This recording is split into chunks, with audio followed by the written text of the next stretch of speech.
आज हम लोग शक्तिशालिनी मुद्रा के बाद तारागी मुद्रा से शुरू करेंगे। तारागी मुद्रा के बारे में क्या कहा गया है? तारागी का मतलब होता है तालाब। तो तालाब जैसा मुद्रा बनाना उससे संबंधित है। कहते हैं उदरम पश्चिमोत्तानम, उदर को पश्चिम मतलब पीछे की तरफ खींचेंगे। तरागा कृति कार्येत, तरागा मतलब कि उदर को अब बना लेंगे ऐसा जैसे कि तालाब होता है, तालाब की आकृति बना लेंगे। तारागी सा परा मुद्रा बहुत ही महत्वपूर्ण मुद्रा है, परम मुद्रा है और इससे जरा मृत्यु का नाश होता है। सिंपल सा है, सीधा है कि पेट को पश्चिम की तरफ यानी पीछे की तरफ तानेंगे। ये नहीं कहा गया है कि इस मुद्रा में पेट को पश्चिम यानी पीछे की तरफ खींचेंगे। उत्तान मतलब खींचना, जिससे कि तालाब सी आकृति बन जाए।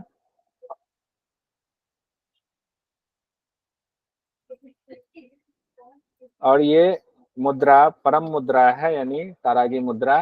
इससे जरा मृत्यु का नाश होता है यानी बुढ़ापा और मृत्यु का नाश होता है, उसका विनाश करने वाला है। बहुत सिंपल है। अब आगे आते हैं हम लोग मांडुकी मुद्रा। ये बहुत महत्वपूर्ण मुद्रा है मांडुकी मुद्रा। मांडुकी मुद्रा से जो सवाल पूछा जाता है वो ध्यान रखिएगा। ये सवाल पूछा जाता है वलितम पलितम वाला। अब यहाँ पूरा मंत्र पढ़ने से पहले आपको ये क्वेश्चन को पहले पुट करना चाहूंगा, सुनिए ध्यान से। अगर एग्जाम में आपके आ जाता है ऐसे कि क्वेश्चन यहाँ बना करके बताता हूँ।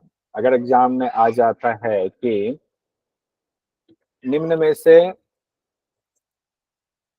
किस मुद्रा के अभ्यास से वलित फलित रोग दूर होता है? ठीक है, अब ऐसा मान लीजिए कि आपको क्वेश्चन में आ गया और ऑप्शन में आपके क्या किया, यहाँ महामुद्रा दे दिया। दूसरा ऑप्शन में आपको मांडुकी मुद्रा दे दिया। तीसरा में आपको दे दिया मान लीजिए तारागी मुद्रा। चौथे में आपका दे दिया कोई भी एक मुद्रा ले लेते हैं और सर विपरीत करनी। विपरीत करनी पड़ चुके ना। हाँ ठीक है, विपरीत कड़ी मुद्रा ले लेते हैं। ठीक है, अब देखिए इस तरह से क्वेश्चन आएगा तो आपके मन में सवाल आएगा, आंसर हमें एक का ही देना है, कोई एक ही इसमें से सही है। अगर ऐसा क्वेश्चन आया और वो भी घेरण संहिता के मुताबिक, ये लिखा रहे घेरण संहिता के मुताबिक, ठीक है, ये ध्यान रखिए। घेरण संहिता शब्द अगर है और नीचे में ये चार ऑप्शन दिया हुआ है आपके, तो आप आंख बंद करके मांडुकी मुद्रा पर टिक लगाना। कंफ्यूज मत होना कि महामुद्रा में लगाना है, क्योंकि हमने महामुद्रा में पढ़ा हुआ है। क्यों, उसका रीजन बताता हूँ। आप मांडुकी मुद्रा में आंख बंद करके टिक लगा करके आ जाना। बाद में आपको लगे कि इस क्वेश्चन को हमें चैलेंज करना चाहिए, तो जहां जिस प्रकाशन में जिस लेखक ने महामुद्रा में वलितम पलितम शब्द का इस्तेमाल किया है, उनका फोटो खींच करके आप चैलेंज कर सकते हैं।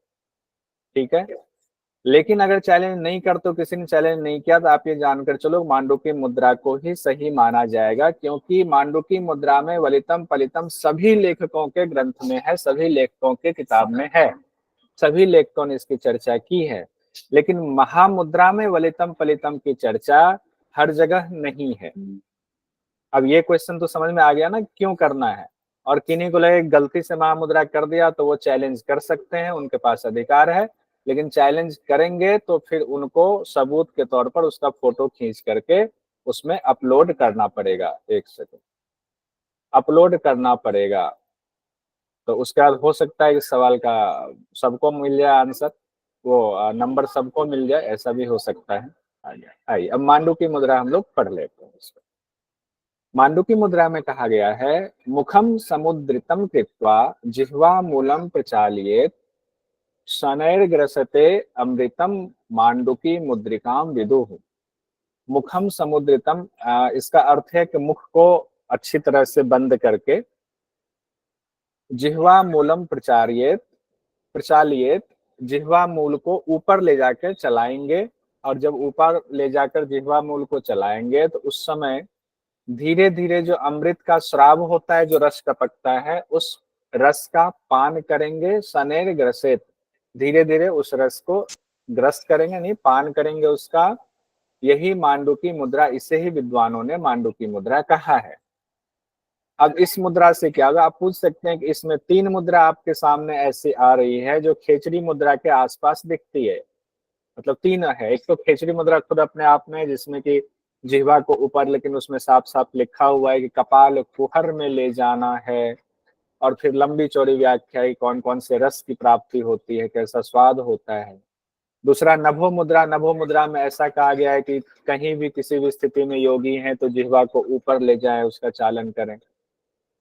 तीसरी ये मुद्रा मांडुकी मुद्रा है, जिसमें जिह्वा को ऊपर ले जाने की बात की गई है, चलाने की बात की गई है, मुख को बंद रखने की बात की गई है। उसके बाद कहा गया है धीरे धीरे अमृत रस का पान करना। इसमें अमृत शब्द दिया गया, तो अमृत रस का पान करना है, ये मांडुकी मुद्रा है। और मांडुकी का क्या तात्पर्य होता है? मेंढक। मेढक। तो मेढक की जीभ बहुत लंबी होती है ना, तो ये मांडुकी मुद्रा बताया गया। जब भी मांडुकी मुद्रा का जिक्र आए, जब भी नभो मुद्रा का जिक्र आए, तो तीनों मुद्रा एक बार ध्यान में कर लीजिएगा, तो तीनों का आपको डिफरेंस समझ में आएगा, किसमें थोड़ा सा बताया गया, किसमें थोड़ा सा और बताया गया, किसमें संपूर्ण बताया गया हुआ है। उसके बाद इसके फल के बारे में कहते हैं, वलितम पलितम नैव जायते नित्य यौवनम, ना केशे जायते पाको यह कुर्यान नित्य मांडुकीम। वलितम पलितम जो है ये आपका नहीं होगा, यानी कि बाल झुर्रियां नहीं आएंगे, बाल सफेद नहीं होंगे, नित्य नया यौवन आएगा। केस को फिर से कहा गया, ना केस से जायते पाको, बाल आपके सफेद नहीं होंगे। इसीलिए जो है, अगर आप रोज कुर्यात नित्यम मांडुकी, अगर आप रोज मांडुकी मुद्रा का अभ्यास करते हैं, लेकिन ध्यान ये रहे कि यहाँ कहा गया अमृत श्राव, यानी कि जीवा लंबी रहेगी तभी अमृत का स्वाद ले पाएंगे, वहां तक जाए, कहाँ तक जाए ये बात नहीं कही गई है। तो अब इसको आगे बढ़ते हैं, हो गया ये, इसका क्वेश्चन भी हम लोगों ने पहले देख लिया। अब आते हैं, बहुत महत्वपूर्ण एक मुद्रा है, सांभवी मुद्रा। मांडुकी से यही सवाल वलितम पलितम वाला पूछा जाए, सांभवी मुद्रा में आएंगे, लेकिन जरूरी नहीं कि ये सवाल पूछा जाए। हो सकता है कि ये पूछ दे कि खेचरी मुद्रा से मिलती जुलती और कौन कौन सी मुद्राएं हैं, हो सकता है कूट में दे दे, एक खेचरी मुद्रा दे दे, एक नभो मुद्रा दे दे, एक आपको ये मांडुकी मुद्रा दे दे, तो ये ध्यान रखना है। अब हम आएंगे सांभवी मुद्रा में। सांभवी मुद्रा में क्या कहा गया है, इसको समझेंगे। नेत्र अंतरम या नेत्र अंजनम, ये दोनों शब्द, कहीं कहीं नेत्र अंतरम कहा गया है, कहीं नेत्र अंजनम कहा गया है। नेत्र अंतरम समालोक्य च आत्मा रामम निरीक्षयेत, नेत्र अंजनम कहा गया है इसमें क्या कहते हैं चौखंबा प्रकाशन वाले में, और नेत्रांतरम कहा गया है ये बिहार स्कूल ऑफ योग में।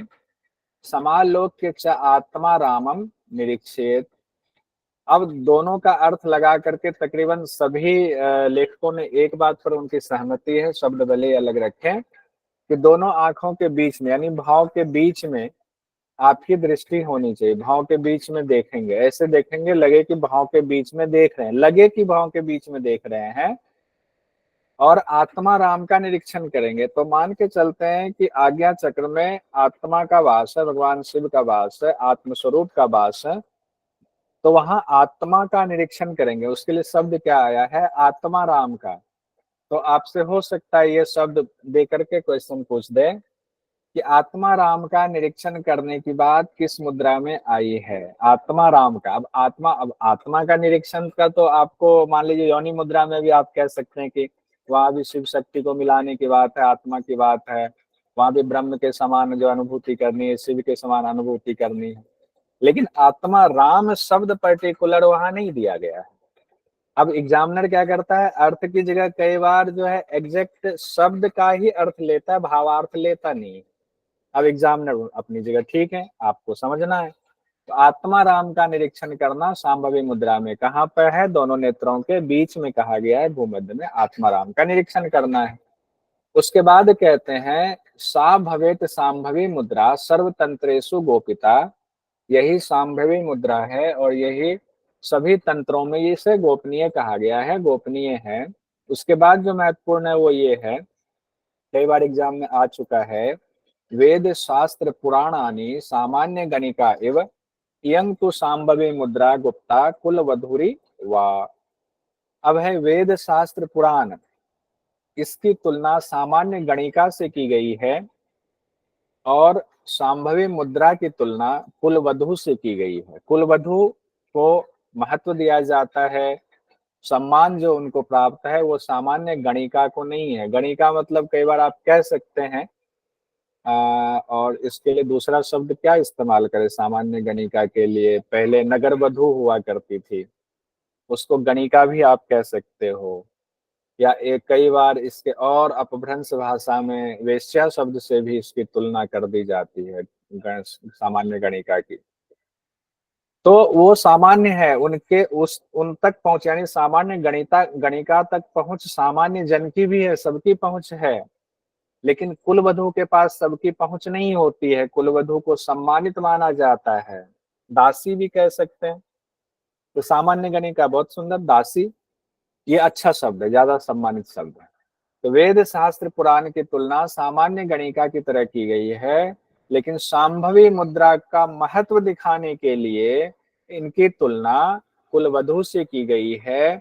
और इसको गुप्त इसलिए बताया गया, जैसे कुलवधु घूंघट में रहती है, गुप्त रहती है, उनके राज गुप्त रहते हैं, उनकी खूबसूरती गुप्त रहती है, सबके सामने जाहिर नहीं होती है। उसी तरह सांभवी मुद्रा को गुप्त रखना, यहाँ ध्यान रखेंगे। वेद शास्त्र पुराण को सामान्य गणिका कहने का तात्पर्य कतई नहीं है कि वेद शास्त्र पुराण जो है ये निम्न कैटेगरी का है। यहाँ सिर्फ और सिर्फ ये कहने का एक अंदाज होता है, समझाने का अंदाज होता है कि वेद शास्त्र पुराण से तुलना करके इसकी महत्ता को दिखाने के लिए, सांभवी मुद्रा की महत्ता को, इसलिए एक बड़े शब्द का इस्तेमाल किया गया, क्योंकि समाज में वेद शास्त्र पुराण की बहुत मान्यता है, उससे भी इसको उच्च दिखाने के लिए इस तरह के शब्दों का इस्तेमाल किया गया है। अब आते हैं हम लोग अगली लाइन में, क्या कहा गया है, स एव ह्री आदिनाथश्च, और कहीं पर आदिनाथश्च डायरेक्ट लिखा गया है, कहीं ह्यादिनाथश्च लिखा गया है। ये दोनों शब्द मैंने जानबूझ करके लिखा हुआ है कि किसी पुस्तक में आदिनाथश्च है और कई में ह्यादिनाथश्च है। तो स एव आदिनाथश्च सच नारायण स्वयं सच ब्रह्मा सृष्टिकारी यो मुद्राम वेति सांभविन। अब सांभवी मुद्रा अगर आपका सिद्ध हो जाए, सांभवी मुद्रा की सिद्धि अगर आप प्राप्त कर लेते हैं तो क्या स्थिति होती है, कहते हैं आप आदिनाथ के समान हो जाते हो। आदिनाथ के समान हो जाते हो, आप स्वयं नारायण के समान हो जाते हो और सृष्टि की रचना करने वाले ब्रह्मा के समान हो जाते हो। तो यानी ब्रह्मा विष्णु महेश तीनों की बात आ गई, लेकिन शब्द पे गौर फरमाएंगे, ब्रह्मा, नारायण और आदिनाथ, ये तीन शब्द इस्तेमाल किए गए हैं। कब? जब सांभवी की आपकी सिद्धि हो जाती है। एक सेकंड रुकिएगा, किन्हीं का मैसेज आया है कि क्या हम एक डेमो क्लास कर सकते हैं। आ जाओ ले लो डेमो क्लास, कोई बात नहीं, वैसे तो यूट्यूब पे सारे वीडियो हैं, लेकिन फिर भी इसकी इच्छा है तो आप ले लो डेमो क्लास। तो कहा गया है अगर आप सांभवी मुद्रा सिद्धि कर लेते हैं तो आप आदिनाथ के समान हो जाते हैं, नारायण के समान स्वयं हो जाते हैं, सृष्टि की रचना करने वाले ब्रह्मा के समान स्वयं हो जाते हैं। देखिए अब एग्जाम में पूछा जा सकता है किस मुद्रा के दौरान ये कहा गया है कि आप ब्रह्मा के समान, नारायण के समान, आदिनाथ के समान हो जाते हो। तो इसमें गलती की गुंजाइश कहाँ होगी? योनि मुद्रा से आपको हो सकता है कुछ कंफ्यूजन हो, लेकिन वहां नारायण शब्द का इस्तेमाल नहीं किया गया। योनि मुद्रा में किया गया है क्या, बताइए? योनि मुद्रा में नारायण शब्द का इस्तेमाल नहीं किया गया, वहां भगवान आदिनाथ शब्द का भी इस्तेमाल नहीं किया, वहां भगवान शिव का इस्तेमाल किया गया। तो अब उसका पर्यायवाची आदिनाथ है, इसमें कोई दो मत नहीं है। वहां ब्रह्म के समान भी कहा गया, इसमें भी कोई दो मत नहीं है। लेकिन यहाँ तीनों शब्द कहा गया है, आदिनाथ भी, नारायण भी, ब्रह्मा भी। तो ये किसमें है? सांभवी मुद्रा। उसके बाद यहाँ ब्रह्म शब्द नहीं कह रहे हैं, ब्रह्मा भगवान कह रहे हैं, ये ध्यान रखिएगा। नीचे ब्रह्म शब्द आएगा, ब्रह्मा शब्द ऊपर में आया हुआ है। उसके बाद कहते हैं सत्यम सत्यम पुनः सत्यम सत्यमाह महेश्वरः शांभवी यो विजान यातस्य स ब्रह्मणा च अन्यथा। अब कहते हैं इसका सत्यम सत्यम पुनः सत्यम सत्यमाह महेश्वर है। कहते हैं भगवान शंकर ने, भगवान महेश्वर ने जो ये कहा है वो सत्य है, सत्य है। फिर से कहता हूं हे चंड कपाली, ये पूरी तरह से सत्य है कि जो शांभवी मुद्रा को जानने वाला ही ब्रह्म के समान होता है, उसके अलावा और कोई नहीं हो सकता है। ना च अन्यथा, इसके अलावा और कोई उपाय नहीं है, नहीं हो सकता है। तो ये ध्यान रखिएगा। चार शब्द आ गए आपके पास, आदिनाथ भी आ गए, नारायण भी आ गए, ब्रह्मा भी आ गए और ब्रह्म भी आ गए। ये चारों शब्द इसमें आ गए हैं। ब्रह्म से माना जाता है ब्रह्मा विष्णु और महेश की उत्पत्ति हुई है, और ब्रह्म भी आ गए और ब्रह्मा भी आ गए। स्वयंभू ब्रह्म योनि मुद्रा, स्वयंभू ब्रह्म, बहुत बढ़िया। तो वहां ब्रह्म की बात की गई है। ठीक है, इसको एक बार फिर से पढ़ता हूं। अब सिर्फ अर्थ देखिए। क्रिया कहा गया है, दोनों भाव के मध्य में स्थिर करके आत्मा राम का निरीक्षण करेंगे। आत्मा राम ही लिख देता हूँ, जैसे शब्द जो रहेगा ना उसी पर ज्यादा फोकस आता है। आत्मा नाम का राम का निरीक्षण करना चाहिए, यही सांभवी मुद्रा है। और विशेषता कहा गया है सभी तंत्रों में गोपनीय है। वेद शास्त्र पुराण तो सामान्य गणिका के समान है, लेकिन सांभवी मुद्रा कुल वधु के समान है। अब यहां से भी क्वेश्चन आता है कि निम्न में से किस मुद्रा की तुलना कुलवधु से की गई है। तो ये भी नोट कर लीजिएगा अपने उसमें जो आप खुद से नोट्स बनाते हैं। लाभ में साधक महेश्वर के समान हो जाता है, साक्षात, या इसमें भगवान शिव हमने व्याख्या में दिया हुआ है, लेकिन शब्द यही रखिएगा, आदिनाथ ही यहाँ रखते हैं। शब्द को चेंज करना ना कई बार दिक्कत हो जाता है, हालांकि अर्थ वही है, सब लोग जानते हैं। साधक आदिनाथ के समान हो जाता है, या भगवान शिव ही हैं जो कि साक्षात नारायण ही हो जाते हैं। इसका अभ्यास करने वाला साक्षात ब्रह्मा ही हो जाता है। कौन से ब्रह्मा? जिन्होंने सृष्टि की रचना की है, उसमें लिखा हुआ है। जो भगवान महेश्वर ने कहा है हे चंडकापाली, वह कथन सत्य है, सत्य है, बिल्कुल सत्य है कि जो सांभवी मुद्रा का ज्ञाता होता है, सिद्ध करने वाला होता है, साक्षात ब्रह्म रूप ही होता है, अन्यथा वो नहीं हो पाता है। इनके अलावे और कोई उपाय से नहीं हो पाता है। उसके बाद अब यहां तक हम लोगों ने पढ़ लिया। अब पंच धारणा पर आते हैं। पांच धारणा की चर्चा इसके बाद की गई है। अब देखिए शब्द ही है पंच धारणा। पंच मतलब पांच, धारणा मतलब कि धारणा ध्यान समाधि जो है उसमें से धारणा वाला जो होता है ध्यान से ठीक पहले का, जिसमें हम कोशिश करते हैं किसी वस्तु का आलंबन करने की। तो आलंबन रुक रुक करके आलंबन होता है पातंजलि योग दर्शन के मुताबिक। यहाँ क्या कहा गया धारणा के बारे में? धारणा को यहाँ पर मुद्रा कहा गया है। तो पंच धारणा को मुद्रा की श्रेणी में दिया गया है। और पंच धारणा के पांचों बताने से पहले इसकी थोड़ी सी महत्ता बता रहे हैं घेरन ऋषि अपने शिष्य चंड कपाली को कि कथिता सांभवी मुद्रा शृणुष्व पंच धारणाम। तुमसे मैंने सांभवी मुद्रा के बारे में कह दिया, पूरा बता दिया। अब तुम पंच धारणा के बारे में सुनो। धारणानी समासाध्या किम न सिद्ध्यति भूतले। अगर पंच धारणा को साध लिया, इसकी साधना आपने कर ली, तो भूतल पर, इस धरा पर कुछ भी ऐसा नहीं है जिसकी सिद्धि नहीं हो सकती है। पंच धारणा ही है, पंच महाभूत पर धारणा ही वही पंच धारणा है। पंच महाभूत पर धारणा हो गया तो पांचों भूत से ही तो सब कुछ बने हैं। तो भूतल पर कुछ भी ऐसा नहीं होगा जिसकी सिद्धि आप ना कर पाओ, ऐसा हो नहीं सकता है। ये घेरन ऋषि चंड कपाली से कहते हैं। बहुत इंपॉर्टेंट है ये लाइन, देखिएगा। अनेन नरदेहेन स्वर्गेशु गमनागमन गमम मनोगति भवेत तस्य खेचरत्वम न चा अन्यथा। अब कहा गया है कि इसकी सिद्धि होने पर, किसकी? पंच धारणा की सिद्धि होने पर नर जो है, मनुष्य जो है, देह के साथ ही स्वर्ग में आ जा सकता है। गमनागमम, स्वर्ग मतलब सशरीर स्वर्ग जा सकता है, आ सकता है। ये इतनी बड़ी बात कही गई है। किससे? पंच धारणा की सिद्धि से। अगर आ जाए एग्जाम में कि सशरीर स्वर्ग आने जाने की क्षमता हो जाती है, कैसे?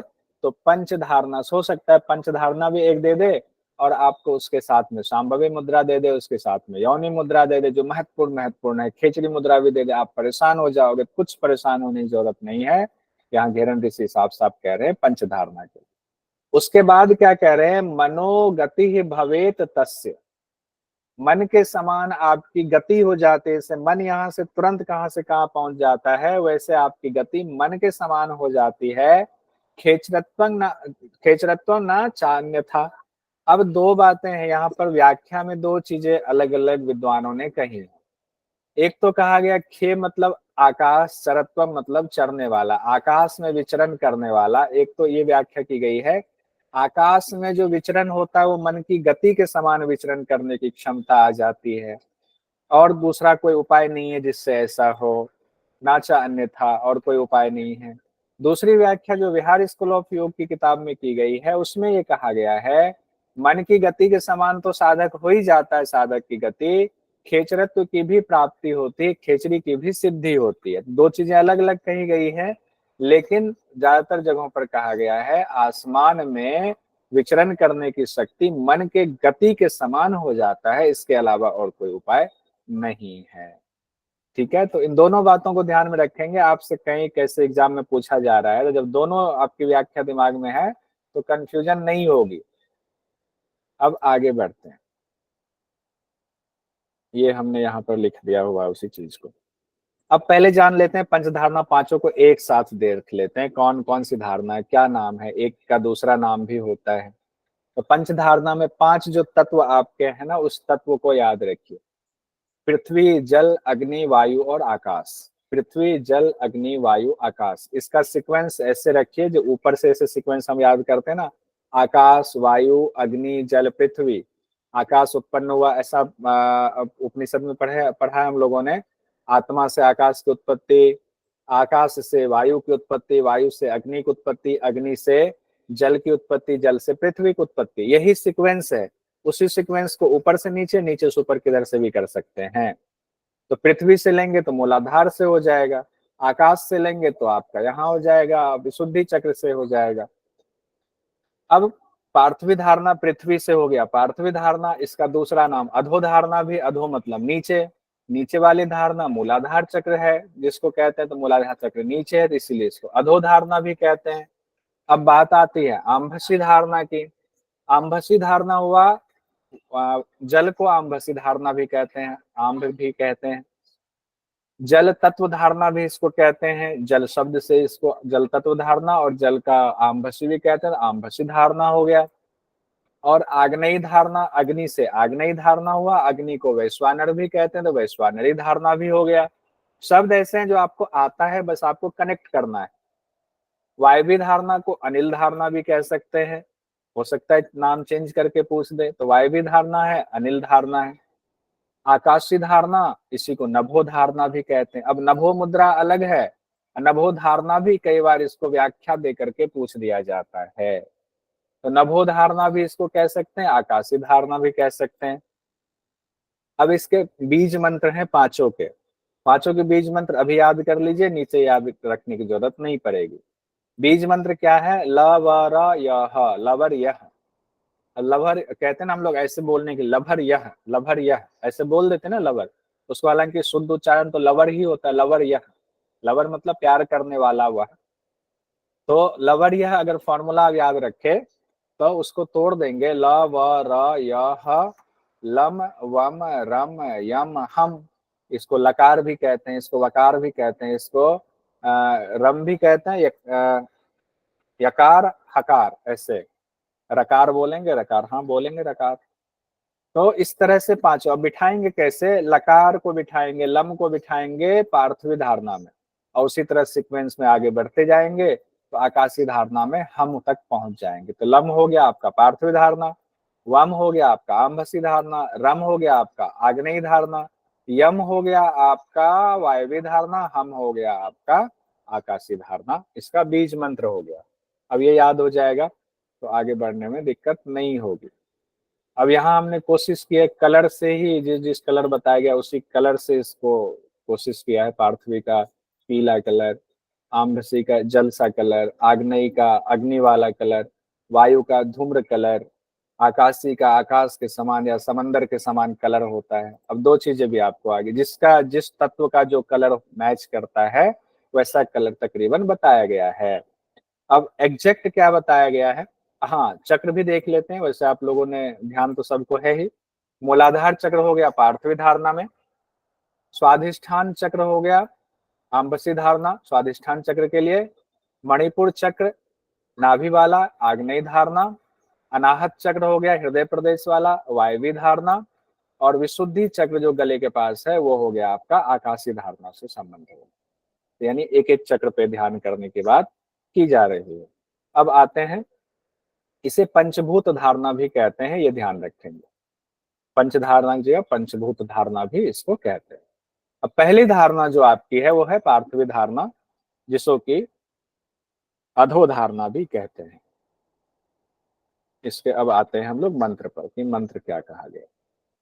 मंत्र में कहते हैं, यत तत्वम हरिताल देश रचितम भौमम लकारान्वितम वेदास्ततम कमल आसनेन सहितम कृत्वा हृदय स्थापितम प्राणम तत्र विलयी पंच घटिकाम चित्तान्वितम धारियेत।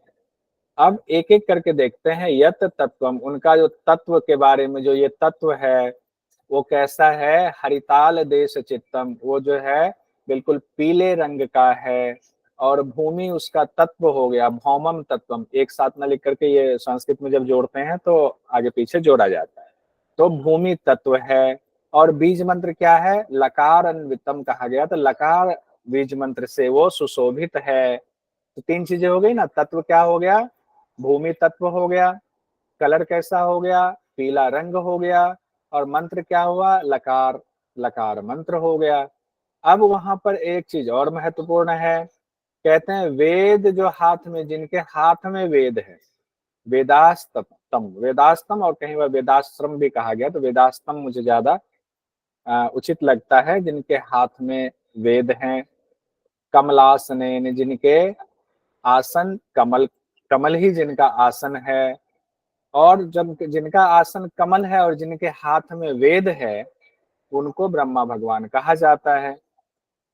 तो वो इस तरह की भावना करनी है, क्योंकि हम क्या कर रहे हैं, धारणा बना रहे हैं। तो धारणा में क्या करना है, एक भूमि तत्व है तो मूलाधार चक्र से जोड़ देंगे, उसका कलर पीला है, उसमें लकार बीज मंत्र है, वहां ब्रह्मा भगवान विराजमान है, क्योंकि ब्रह्मा भगवान के ही हाथ में वेद और कमल का आसन है, इसीलिए कहा गया है। और ये भावना करके इसको हृदय में स्थापित करेंगे, इस भाव को, क्योंकि भावना का स्थान हृदय है, तो हृदय इसीलिए कहा गया है, ये भाव को हृदय में स्थापित कीजिए, और फिर उस तत्व पर, उस मूलाधार चक्र पर प्राण को विलीन कर देंगे, प्राण सहित जो है, प्राण सहित वहां पर विलीन कर देंगे मन को। कितनी देर तक, पंच घटिकाम चित्तान्वितम, यहाँ चित्तान्वितम कहा गया ना, चित्तान्वितम मतलब वही मन हुआ, तो चित्त को प्राण सहित, हालांकि व्याख्या में कहा जाता है चित्त को प्राण सहित उस जगह पर 5 घटी के लिए धारण करना है। ऐशा स्तंभकारी सदा चित जयम कुर्याद अधो धारणा। तो ये जो है चित जयम मतलब होता है पृथ्वी पर विजय प्राप्त हो जाती है, यानी पृथ्वी तत्व पर विजय प्राप्त हो जाती है, यही जो है अधो धारणा है।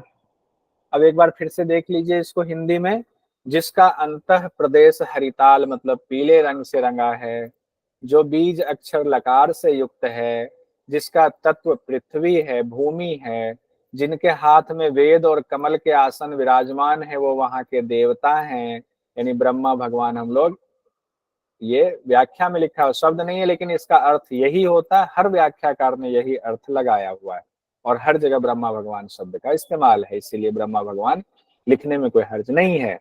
उनको हृदय में स्थापित करके वहां पर चित्त सहित प्राण को ले जाएंगे, और 5 घंटे यानी 2 घंटे तक धारण करेंगे। यह धारणा स्थिरता देती है, पृथ्वी तत्व पर आपको विजय प्राप्त कराती है। अब 2 घंटा शब्द कैसे आया हुआ है, तो कहा गया 5 घटी, 5 घटी कहा गया ना, 1 घटी कितनी देर का होता है, कोई बता सकते हैं? 24 मिनट। 24 मिनट। 1 घटी, जो लोग नहीं जानते हैं जान लीजिए, 1 घटी बराबर होता है 24 मिनट। अरे 24 मिनट। अब इसी को अगर 5 गुना 24 करें तो कितना हो जाएगा? 120 मिनट। 120 मिनट। 120 120 120 मिनट हो जाएगा, यानी 2 घंटा हो जाएगा। इसलिए कहा, हालांकि जो पहले से पढ़ते आ रहे हैं, जो जिन्हों को पहले जानकारी, उनको दिक्कत नहीं होगी, लेकिन इस बैच में बहुत सारे बिल्कुल नए लोग हैं जो पहली बार पढ़ रहे हैं, उनके लिए ये बहुत अच्छी जानकारी रहेगी। अब आगे हम लोग आते हैं। हम लोगों ने देख लिया, पहले एक बार फिर से बिना उसको स्क्रीन पर रखे हुए देखते हैं। अच्छा, फिर से पृथ्वी धारणा आ गया, फिर से देख लेते हैं एक बार, दो बार मैंने रखा हुआ है। पृथ्वी धारणा, अधो धारणा, रंग पीला, तत्व पृथ्वी, मंत्र हो गया लकार, देवता ब्रह्मा भगवान, हाथ में वेद और कमल का आसन। आकार हालांकि नहीं कहा गया, लेकिन व्याख्या में वर्गाकार कहा गया है। व्याख्या में कहा गया है, अभ्यास है कि योग बल से हृदय में धारण करना चित्त सहित प्राण को, और 5 घटी तक कुंभक करें, यानी 2 घंटे का मृत्युंजय हो जाता है, धरती पर विचरण करता है, स्थिरता आती है। धरती पर विचरण मतलब धरती तत्व पर विचरण करने वाला हो जाता है और स्थिरता को प्राप्त होता है। अब दूसरी धारणा हमारी है, अब माइक बंद कर लीजिए। आमभसी धारणा, पृथ्वी तत्व हो गया, पृथ्वी से ऊपर कौन सा तत्व आएगा? जल तत्व आता है, इसको जल तत्व धारणा भी कहते हैं। तो आमभसी धारणा है, इसके बारे में महर्षि घेरंड कहते हैं, शंखेन्दु प्रतिमम, शंख इंदु प्रतिमम च कुंद धवलम तत्वम किलालम शुभम, तत् पीयूष वकार बीज बीज सहितम युक्तम सदा विष्णुना, प्राणम तत्र विलीय पंच घटिकाश्चित्तान्वितः धार्येत।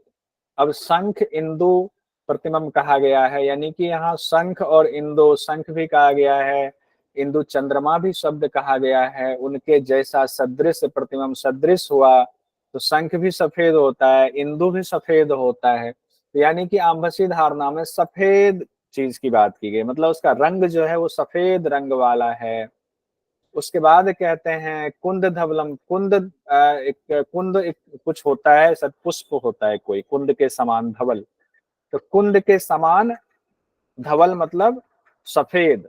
यहाँ भी मतलब इसकी सफेदी को, मतलब कलर को बताने के लिए कई शब्दों का इस्तेमाल किया गया। देखिए, शंख का भी इस्तेमाल किया गया, इंदु का भी इस्तेमाल किया गया, कुंद का भी इस्तेमाल किया गया, और किलाल का भी इस्तेमाल किया गया, तत्वम किलालम शुभम। उसके बाद लिखा गया तत् पीयूष वकार बीज सहितम। अब वहां पर क्या है, बीज मंत्र जो है वो वकार है, वम बीज मंत्र है, लम, लम के बाद वम आ गया, पीयूष मतलब अमृत समान, तत् पीयूष वकार बीज मंत्रम, पीयूष के समान, अमृत के समान वकार बीज मंत्र से युक्त है, और वहां पर विष्णु भगवान खुद विराजित हैं। तो पीयूष शब्द विष्णु भगवान के, मतलब विष्णु भगवान है जो अमृत के सहित वकार बीज मंत्र सहित वहां पर विराजमान हैं। तो यहाँ पर सीधे विष्णु भगवान का नाम लिया गया है। अगर यहाँ भी ऐसा होता है कि शेषनाग पर बैठे हुए तो मानते विष्णु, लेकिन यहाँ भगवान विष्णु का सीधा नाम लिया गया है, तो देवता भगवान विष्णु है। उसके बाद कहा गया है प्राणम तत्र विलीय, ये सब जगह ये वाली लाइन सेम आती है, तो इसको समय नहीं बताएंगे।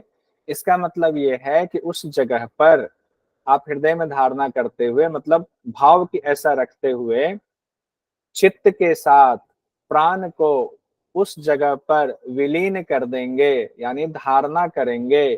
कितनी देर तक? 5 घटिकाम तक। 5 घटिकाम का अर्थ है 2 घंटे तक।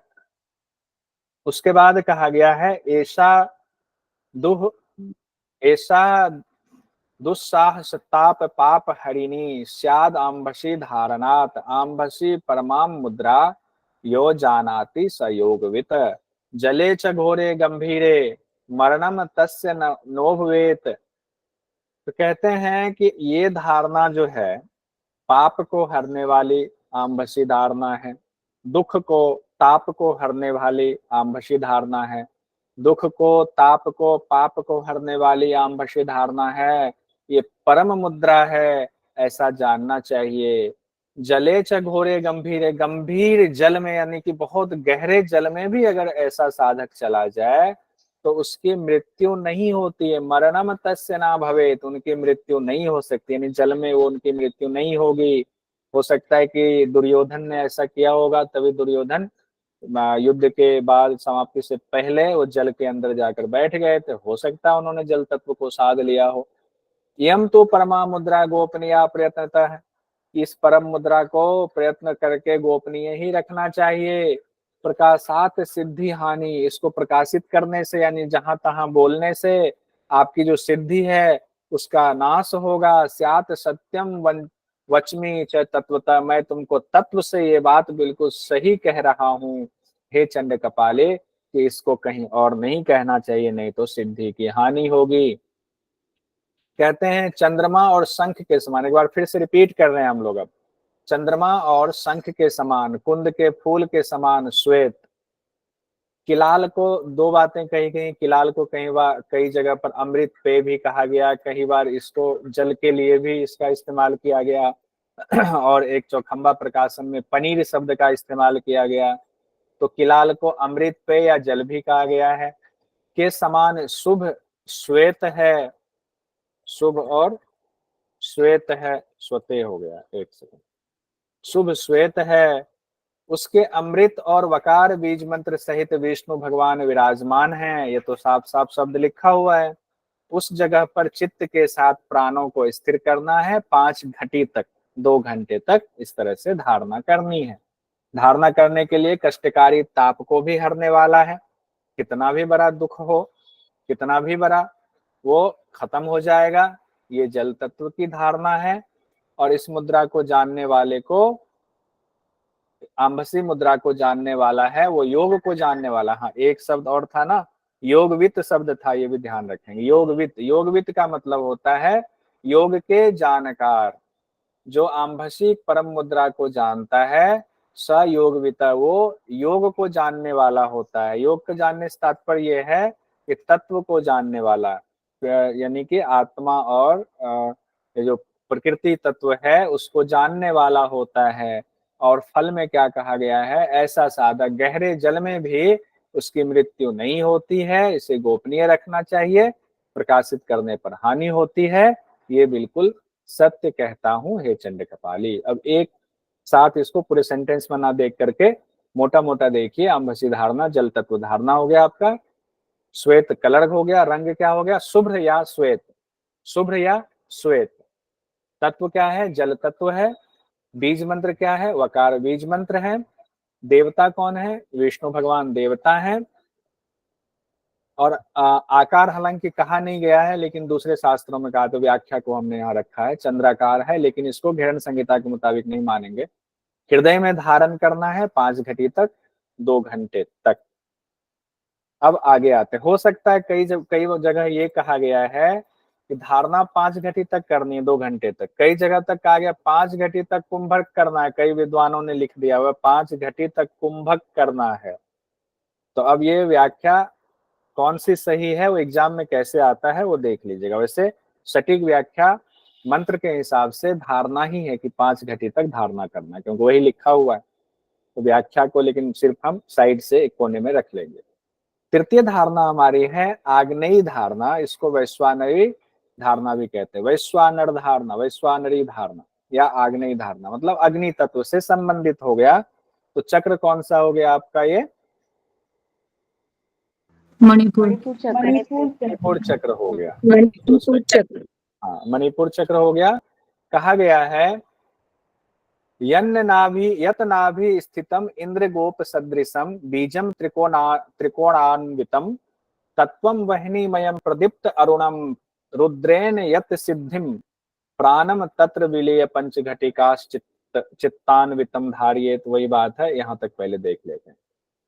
यहाँ पर कहा गया है नाभि में आपके लाल रंग है, नाभि को देखना है, नाभि में स्थिति करें अपने मन की, अपने भाव की, जो नाभि में स्थित है। अब जिस रूप में समझे, नाभि में स्थित है कलर क्या है, इंद्रगोप के समान है। इंद्रगोप एक कीड़ा होता है जिसको कहते हैं इंद्रगोप कीड़ा, वो मैंने सब कहीं निकाल कर रखा हुआ था। इंद्रगोप बहुत लाल रंग का छोटा सा कीड़ा होता है, बहुत सुंदर होता है, उसको शायद लेडी बर्ड भी कहते हैं, ऐसा कुछ। इंद्रगोप वो बहुत लाल होता है। तो बीज मंत्र जो है हो गया बीज त्रिकोण वितम। तो कहते हैं नाभि में लाल रंग का है। अब बीज मंत्र कौन सा होगा इसमें बताइए। रम रम रम रम बीज मंत्र होगा, रम। तो रम बीज मंत्र त्रिकोण वितम यहाँ कहा गया, तो त्रिकोण ये शब्द यहाँ पर आया हुआ है, तो इसमें साफ साफ लिखा हुआ है आकृति के बारे में कि त्रिकोण आकृति है उसकी। बाकी जगहों पर ऐसा साफ साफ नहीं लिखा हुआ है, लेकिन यहाँ पर त्रिकोण आकृति दिया हुआ है। तत्वम वहनीमयम प्रदीप्त अरुणम रुद्रेन यत सिद्धिम। कहते हैं कि तत्व जो है अग्नि है, जो कि अरुण के समान प्रदीप्त हो रहा है, जल रहा है। रुद्र वहां पर देवता हैं, सिद्धि देने वाले हैं, यानी सिद्धि देने वाले रुद्र वहां पर देवता के रूप में विराजमान हैं। इनको कलर कर देता, आगे बढ़ते हैं। प्राणम तत्र, वह प्राण को वहां, इसको नहीं पढ़ते, प्राण को वहां ले जाकर के 5 घटी तक यानी 2 घंटे तक धारणा करना है।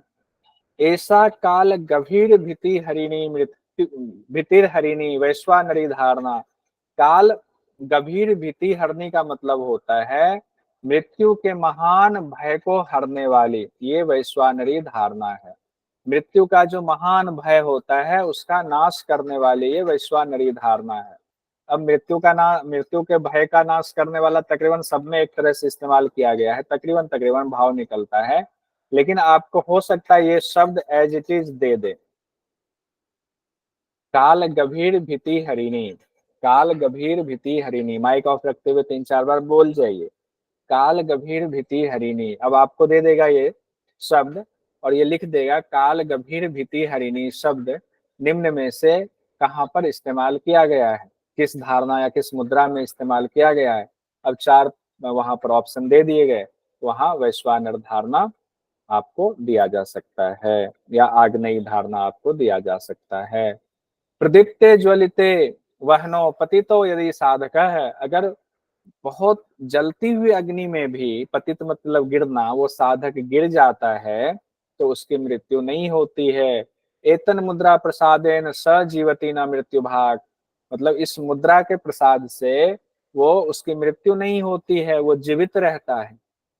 और एक उदाहरण ऐसा कहते हैं कि कौन थे जिनको होलिका गोद में लेकर बैठी थी, भक्त प्रहलाद प्रहलाद जी की क्या कहानी है कि उनको ऋषि का आश्रम में वो रहते थे और ऋषि ने उनको ज्ञान दिया था, सारी योग विद्याएं सिखा दी थी और भगवान विष्णु के वो पूजा करते रहते थे। तो वो बिल्कुल जो है साधु प्रवृत्ति के हो गए, जबकि वो पैदा हुए थे किनसे, तो राक्षस कुल में पैदा हुए थे। तो उनके लिए कहते हैं कि उन्होंने पंचधारणा को सिद्ध कर लिया था, इसीलिए अग्नि तत्व से उनको कोई फर्क नहीं पड़ा। इसमें भी 5 घटी तक हमें धारण करना। एक बार इसको एक फिर से देखते हैं। रंग है रक्त वर्ण वाला लाल रंग, तत्व हो गया अग्नि, बीज मंत्र रकार है रम, और देवता रुद्र देवता की बात की गई है। आकार त्रिकोण इसमें लिखा हुआ है। हृदय में धारण करना है 5 घटी तक यानी 2 घंटे तक, और काल का भय नहीं रहता है, अग्नि से हानि नहीं होती है। काल भीति हरिणी।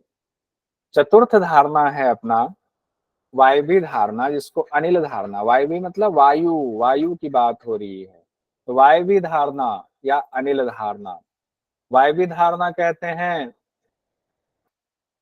यद भिन्न अंजन पुंज सन्निभम धूम्राम भासम परम तत्वम सत्वमयम यकार सहितम यत्रेश्वरी देवता, यत्र ईश्वरी देवता प्राणम तत्र विलीय पंचघटिकाश्चित्तान्वितम धारिये। अब कहते हैं यहाँ 2 शब्द है, एक तो है अंजन, अंजन पुंज। तो कहते हैं कि जो अंजन, अंजन मतलब होता है जो आंखों में लगाते हैं काजल, उसके पुंज, उसके गुच्छे के समान कहा गया है, रंग जैसा उसका होता है वैसा होता है।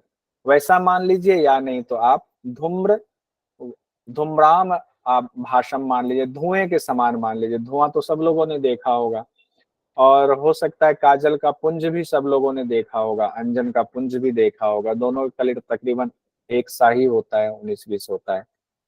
तो उसके समान इसका रंग होगा। तो रंग क्या हुआ वायवी धारणा का? धुएं के समान या अंजन पुंज के समान रंग होगा।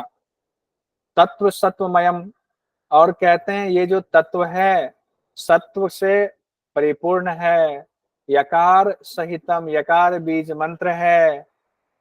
और यत्र ईश्वरी देवता, देवता ईश्वर हैं। तो ये जो ईश्वर देवता यहाँ पर मौजूद हैं वो यकार बीज मंत्र को लेकर के सत्वमय होकर के उस तत्व में विराजमान हैं। तो चतुर्थ धारणा में ईश्वर हो गए, ब्रह्मा, विष्णु, रुद्र, ईश्वर। यही नाम याद रखिएगा और कोई नाम नहीं चलेगा। ब्रह्मा, विष्णु, रुद्र, ईश्वर। ब्रह्मा, विष्णु, रुद्र, ईश्वर, और एक लास्ट में वहां आएंगे सदाशिव पे। तो अभी यहां तक याद करते हैं। उसके बाद कहते हैं एषा खे गमनम करोति यामिनाम स्याद वायवी धारणा इदम तो परमा मुद्रा जरा मृत्यु विनाशिनी। मतलब खे गमनम करोति, खे गमनम का मतलब क्या होता है? आकाश गमन की शक्ति आ जाती है। किससे? वायवी धारणा से आकाश गमन की शक्ति आ जाती है। इदम तू परमा मुद्रा, ये बहुत परम मुद्रा है, महती मुद्रा है। इससे जरा मृत्यु का नाश होता है। वायु वायु नाम दियते ना अपि खेच गति प्रदायिनी। कहते हैं वायु से आपकी मृत्यु नहीं हो सकती है। बहुत आंधी तूफान आ जाए आपकी मृत्यु नहीं होगी। और ये जो है आसमान में खेच गति प्रदायिनी, आसमान में गति प्रदान करने वाली है। यानी कि वायु, आसमान में जो है वायु है, वायु के बिना तो आसमान है नहीं, तो आसमान में वायु है, इसलिए खे कहा गया। तो उस वायु में आप जो है गति प्रदान कर सकते हैं, यानी चल सकते हैं, उड़ सकते हैं। सठाय भक्ति हीनाय, एक नई चीज यहाँ पर दे रहे हैं, सठाय भक्ति हीनाय ना देयम यस्य कश्चित दत्ते च सिद्धि हानि स्यात् सत्यम वचमी च चंडते। कहते हैं कि जो सठाए हो, बिल्कुल मूर्ख हो, जिसकी भक्ति ना हो योग के प्रति, उनको ऐसे ही किसी को, उनको और ऐसे ही और किसी को भी, यस्य कश्चित, ऐसे ही जैसे तैसों को भी इस मुद्रा के बारे में नहीं बताना चाहिए। और अगर दे देते हैं दत्ते च, अगर आपने दे दिया तो सिद्धि की हानि होगी, आपने जो सिद्धि प्राप्त की है उसकी भी हानि हो जाएगी। स्यात सत्यम वचमी च चंडते, ये मैं सत्य ही कहता हूं। बार बार चंड कपाली को सचेत कर रहे हैं घेरन ऋषि। तो अब देखते हैं एक बार फिर से, काजल के चूर्ण के समूह जैसा, धुएं के सदृश, यम जिसका बीज मंत्र है, वायु जिसका तत्व है, जहां ईश्वर नामक देवता प्रतिष्ठित हैं, वहां चित्त सहित प्राण को ले जाकर स्थिर करें और 5 घटी यानी 2 घंटे तक धारण करें। फल क्या हुआ? वायवी मुद्रा, वायवी धारणा को सिद्ध करने वाला आसमान में गमन की शक्ति पा लेता है, जरा मृत्यु का उसका नाश हो जाता है, साधक की वायु से कभी मृत्यु नहीं होती है। इस धारणा का ज्ञान अभक्त को, सठ यानी दुष्ट को कभी नहीं देना चाहिए। ऐसा करने से सिद्धि नष्ट होती है, ये मैं सत्य कहता हूं चंड कपाली। एक बार फिर से शॉर्ट में एक एक शब्द में, रंग क्या है? धुएं के समान या कागज काजल के पुंज के समान। तत्व क्या है? वायु। बीज मंत्र क्या है? यकार या यम बीज मंत्र भी कह सकते हैं, इसको ब्रैकेट में यम भी लिख दीजिए, यम बीज मंत्र, यम बीज मंत्र हो गया। देवता कौन हुए? ईश्वर। आकार, हालांकि आकार फिर दूसरी जगह से लिया हुआ, षटकोण आकार। लाभ क्या हुआ? आकाश गमन की शक्ति आ जाती है, जरा मृत्यु का नाश, वायु से मृत्यु नहीं होती है। अच्छा, कौन है चौथी जो धारणा वायवी धारणा है, इसके देवता कौन है, कोई बता सकते हैं? ईश्वर। ईश्वर। ठीक है, बहुत सुंदर। अब 5वीं धारणा पर आते हैं, यहीं पर आज क्लास कंप्लीट करेंगे 5वीं धारणा बताकर। 5वीं धारणा है आकाशी धारणा। नीचे से ऊपर आ गए यहाँ तक, अब विशुद्धि चक्र पे आ गए हैं आकाशी धारणा में। अच्छा, ये वायवी धारणा कौन से चक्र की बात होगी? अनाहत चक्र। अनाहत चक्र, बहुत सुंदर, हृदय चक्र, अनाहत चक्र। हृदय चक्र। आकाशी धारणा या इसको नभो धारणा भी कहते हैं। नभ मतलब आकाश, आकाश मतलब नभ। अब आकाशी धारणा कहें, नभो धारणा कहें, तो पांचवी धारणा आपकी आकाशी धारणा है। इसके बारे में घेरन ऋषि कहते हैं कि इन्हीं का माइक खुला है, बंद कर लीजिए। यत सन्निधो यत सिंधो वर शुद्ध वारी सदृशम व्योम आख्यम भासते तत्वम देव सदा शिवने सहितम बीजम हकारान्वितम। और 5 घटी तक प्राण धारण। ऐसा मोक्ष कवाट भेदन करे कुर्यान अनुभव धारणा। अब इसको देखिए यहाँ पर, इसको पहले तो मोक्ष कपाट का भेदन, और कहाँ पे मोक्ष कपाट का भेदन कहा गया? किसी आसन वासन में कहा गया है क्या मोक्ष कपाट का भेदन? सिद्धासन सिद्धासन बहुत। यत सिंधो वर शुद्ध वारी सदृशम। सिंधो मतलब हो गया या तो आपको जो है समुद्र के समान, या बिल्कुल शुद्ध पानी के समान, या सुंदर आसमान के समान ये भासता है। वहां पर देवता सदाशिव हैं, और उनका जो है बीज मंत्र हकार है, और तत्व जो है आकाश तत्व है। आकाश तत्व देवता सदाशिव हैं, बीज मंत्र हकार के साथ वो देवता वहां मौजूद हैं। ये देवता की सब जो है आभा है उनकी।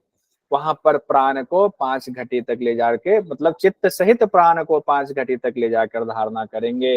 ये मोक्ष कवाट का भेदन करने वाले कुर्यान नभो धारणा। अब देखिए यहाँ पर तो नभो धारणा नाम कह दिया गया। कई में तो हम लोग अंदाजा लगा रहे थे कि पर्यायवाची शब्द कहते हैं। अब यहाँ पर नभो धारणा शब्द कह दिया गया है। अगर पूछ दिया जाए तो आकाशी के साथ नभो धारणा भी आ सकता है। आकाशी, अब देखिए दूसरे लाइन में आकाशी धारणा भी दिया हुआ है। आकाशी धारणा मुद्रा यो वेत्ति स योगविद। जो आकाशी धारणा मुद्रा को जानता है, योग को जानने वाला होता है, तत्वों को जानने वाला होता है। ना मृत्यु जायते तस्य प्रलये नाव सीदति। वह, उनकी मृत्यु नहीं होती है, प्रलय के काल में भी वो परेशान नहीं होता है, दुखी नहीं होता है। प्रलय के काल में भी वो दुखी नहीं होता है, उनकी मृत्यु नहीं होती है। अब क्या क्या कहा गया? समुद्र के नीले जल की तरह होता है, जिसका तत्व आकाश है। सदाशिव जिनके देवता हैं, सिर्फ नीले जल की ही बात नहीं की गई है, जल के समान, शुद्ध जल के समान भी कहा गया है। सदाशिव जिनके देवता हैं, जिनका बीज मंत्र हकार है, वहां प्राण सहित चित्त को ले जाकर प्राण 5 घटी तक धारणा करें। मोक्ष के कपाट का भेदन होगा, इसलिए इस मुद्रा का अभ्यास करें। इस मुद्रा को जानने वाला योग को जानने वाला होता है, योगविद होता है। उसकी मृत्यु नहीं होती है, प्रलय के वक्त भी वो दुखी नहीं होता है। अंत में पॉइंट देख लेते हैं। आकाशी धारणा या नभो धारणा विशुद्धि चक्र से जुड़ा हुआ है। रंग समुद्र सा नीला है, तत्व आकाश है, बीज मंत्र हकार है, देवता सदाशिव हैं। फल मोक्ष द्वार, मोक्ष कवाट भेदन है, प्रलय काल में भी वो दुखी नहीं होता है। तो पंच धारणा भी हम लोगों ने देख लिया। अब हमारे पास कल सिर्फ 21, 22, 23, 24, 25, 21, 22, 23, 24, 25 5 धारणा रह गया हुआ है। मतलब 5 मुद्रा रह गया हुआ 5 धारणा में। 5 मुद्रा रह गया हुआ तो जल्दी हो जाएगा। उसके बाद कल हम लोग इस मुद्रा को रिवीजन कर लेंगे, तो आप लोग पढ़ के आइएगा। उसके बाद अगर समय मिला तो इसके सारे इंपॉर्टेंट पॉइंट्स भी कल कर लेंगे, नहीं तो अगली क्लास में हम लोग पूरे मुद्रा चैप्टर का कंप्लीट करके क्वेश्चन भी देख लेंगे।